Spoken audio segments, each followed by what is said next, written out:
Alrighty guys, welcome back to another one. I get this question at least once a day. How do I attach or use the OMV or Gaep capacitors or crimp starters on a Lee Lodahl? They work on a mech too, I'll explain that in a moment. But guys, it's just a 3/4 to 7/8 inch rubber expansion plug. These come from eBay. I want to start off by saying that all of these, aside from the 10 gauge capacitor, was sent to us by Martin. So a massive thanks to him. This was all his idea. Without it, obviously I probably would never have thought of it. But a genius idea nonetheless. In my opinion, these, especially the capacitors, are an absolute must-have tool if you want factory-style crimps on new hulls. Now anyway, if you're wanting to do 12 gauge or 10 gauge, you need the 3/4 to 7/8 inch rubber expansion plugs, about 1 inch tall, because that is the right size to fit up in the crimp tubes of a 12 gauge Lee Lodahl. Obviously you push it in all the way and then tighten it. Hope you can see this. I have one hand doing this. You can tighten or loosen this, and that controls the expansion of the rubber plug. Hence the term expansion plugs. The tighter you turn the screw, or the die I guess, the more bulged outwards the expansion plug is. Just friction fit, that's all it is. They slide out just the same, just like that. Now, both the capacitors and the crimp starters use M6 threads, so an M6 screw is what you need. That is what is in here. You need some washers to help the plug expand. The 20 gauge and 16 gauge press, obviously they have smaller white balance issues. They have smaller crimp tubes. So for those, you need the 5/8 to 3/4 inch expansion plug, which I have right here. This is my 24 gauge OMV capacitor. You need, again, the 5/8 to 3/4, obviously because the crimp tubes are smaller inside. You need a smaller expansion plug. I believe both brands, Gaep and OMV, actually make these for 9 different gauges. I have 10, 12, 16, 20, 24, 28, 32, and 410. The 410 is labeled 36 gauge. Other places around the world, even here in America sometimes, 410 is printed as 36 gauge on the box. It's not really a 36 gauge. Mathematically, it's a 67 and 5/8, or close to it anyway. But sometimes 410 is referred to as 36 gauge because starting with 12, the gauges step down in increments of 4, the common gauges anyway. 12, 16, 20, 24, 28, 32, the next in line would be 36, although there is no actual 36 gauge. They just call it 36 to continue the step down of 4s. Off topic, I know. But I have the crimp starters in the 4 small bores that the Lee Lodahl does not come in. It also doesn't come in 10 gauge, but the 12 gauge free crimp tubes work perfect for 10 gauge. You do not need to modify those at all. And the Lee Lodahl does have excellent pre-crimps. But like I was saying, the Lee Lodahl does not come in 24, 28, 32, or 410. So I just use the Gaep or OMV versions of it. Not versions of it, crimp starters. This one's a OMV, the rest of them are Gaep. No, the 410 is OMV too. It's been a while since I've actually looked at these in detail. I can't remember what's what, but the 410 is an OMV. The 32 and 28 are Gaep. Is there a difference between the two? I don't really know, guys. They look the same to me. They feel like they're the same quality. Some of the OMV tools are a little bit more polished, which, you know, does look nicer. I will say that the OMV dies do look nicer with the polishing. But effectively, I think they're all the same. Sorry for the out of focus. The sun has come out and it's making it really hard to see my phone screen.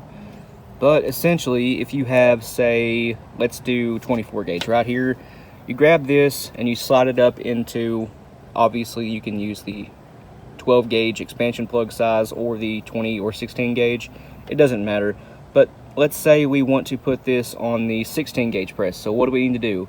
Well, we need the 5/8 to 3/4 rubber expansion plugs, a washer, and an M6 screw. We also need to grab our 24 gauge crimp starter and attach another expansion plug to it. There are 3 crimp dies. I like to use the pre-crimp, not dies, tubes. I like to use the pre-crimp tubes. I slide the pre-crimp up into the front station and the rebacitor in the back. After that, I just hit it with a Gaep BN2 to close the crimp. I should also mention, specifically for 24 gauge, I use the 16 gauge press here to deprime, resize. I have a custom made 24 gauge resize ring, but the 16 gauge press, or 20 for that matter, can become a fully functional 24 gauge reloading press. If you're using the 20 gauge press, well, then you can attach the 28 gauge dies to it and it becomes a fully functional 28 gauge press. You need a mech resize ring though. Now for 32 gauge, you have to use the 20 gauge press and shave off the primer punch. Not shave it off, but shave it down to about 50 cal in that area, which will still prime even a 10 gauge shell, so it doesn't really hurt anything. It just makes it able to prime 20 or 32 gauge shells.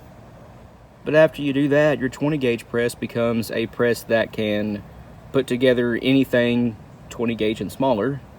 You're looking at the 10 gauge rebacitor out here because it's the biggest.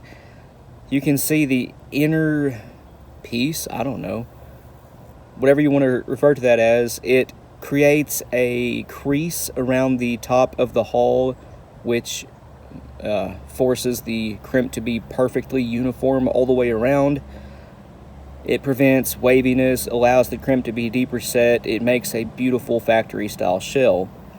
You combine that with a crimp finisher, whether it be from OMV or Gaep, and it makes, well, flawless shells. Pretty much anything I've done at the bench in the last, well, 9 months, maybe a little bit longer, you've seen us using the rebacitors. There we go. I got it off. That took forever. But I've pretty much used these in all of the bench videos for the last, well, the entirety of 2024. Quick demo on how these work. This is 16 gauge with a pre-crimp on the Lee Loadall. And this is after using the rebacitor. You'll notice it's deep set, but it's a little mushroomed out on top. That's okay, just final crimp it on the press and it looks perfect. Ready to go as is. That will feed in any gun. It doesn't have much of a taper, as you can see right here, but it's ready to go. However, we can take it a step further using a Gaep or OMV crimp finisher, and we end up with a beautiful taper. As vague as possible, ballistic products. Now, like I was saying before, you can also attach these to a mech. Just take out your already existing dies, which is really simple, and attach it using the screw and washer to your mech. Really, really simple. If you guys want to see that in action, go check out Salt Creek Ammo here on YouTube, Salt Creek Custom Ammunition. He has a few videos where he actually shows him using dies like this on his mech. Anyway, if you have a shotgun gauge that the Lee Loadall or mech does not come in, speaking of the Lee, they only make those in 12, 16, and 20, although you can convert a 12 to 10, but they only come in 12, 16, and 20. Mechs come in 10, 12, 16, 20, 28, and 410. They don't come in 24 and 32. But anyway, what I was getting at is if you have a shotgun gauge but no press for that gauge, well, the cheapest way to do it is to grab a Lee Loadall. They're about 75 bucks, and get a $90 crimp starter for that gauge and a $25 rebacitor.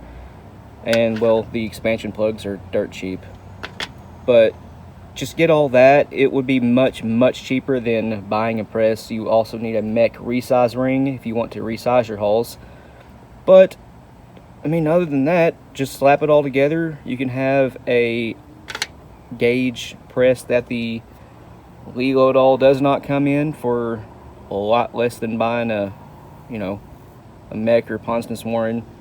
And personally, I feel like doing it this way, you come out with much better results with new hulls, and once fired too, but mostly with new hulls, than a mech or a Ponsness Warren or any other press.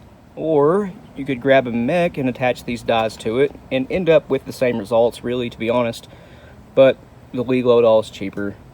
Speaking more about that, if you have these dies and you attach them to either press, the end result's going to be exactly the same. You will see no difference between a Lee Lodahl and a mech with these dies right here. Personally, I think the Lee Lodahl does a much better job with new hulls than a mech does. It's just my personal opinion there, but I've used both, and I really do believe the Lee Lodahl is the better choice for brand new hulls. But again, if you use these dies with it for the oddball gauges that the press does not come in, the mech and the Lee Lodahl, you will again not see any difference between the two.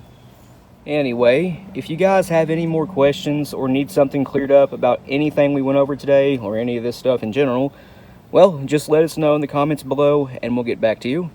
But I think I'll end this video here. I'm pretty sure I covered everything I wanted to cover. So yeah, we'll see you in the next one. Thanks for watching.